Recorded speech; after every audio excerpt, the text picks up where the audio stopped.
کتنے دنوں بعد ہم بستری کرنا ضروری ہے؟ شریعت اس کے متعلق کیا کہتی ہے؟ کچھ لوگ ہر روز، کچھ لوگ ہفتے میں ایک بار اور کچھ لوگ مہینے میں ایک بار کرتے ہیں۔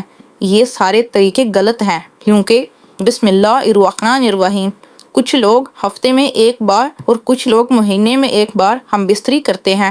یہ دونوں صورتیں نقصان دہ ہیں۔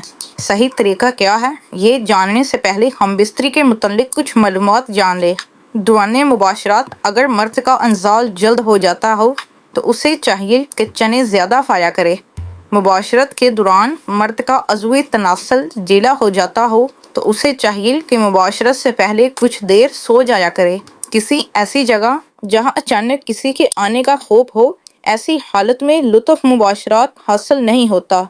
بھرے ہوئے پیٹ کی حالت میں مباشرت کرنے سے انزال جلد ہو جاتا ہے۔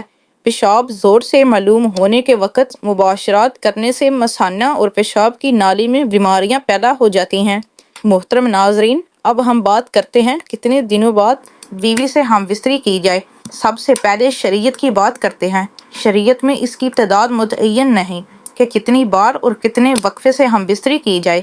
میاں بیوی جب دل کرے ہم بستری کر سکتے ہیں، کیونکہ شریعت اس سے منع نہیں کرتی۔ عورت کو چاہیے جب بھی اس کا شوہر ہم بستری کا کہے تو بیوی کو ہم بستری کے لیے راضی ہو جانا چاہیے، لیکن شوہر کو بھی چاہیے بیوی کا خیال رکھے، بیوی سے اس کی طاقت کے مطابق ہم بستری کی جائے، اور حالت حیض میں بیوی سے ہم بستری کرنا شرعی ممنوع ہے۔ اس کے علاوہ میاں بیوی اپنی مرضی سے جب دل کرے ہم بستری کر سکتے ہیں۔ دوستو، مزید ایسی ویڈیوز دیکھنے کے لیے اس چینل کو سبسکرائب ضرور کر دیں اور دوستوں کے ساتھ شیئر بھی کریں۔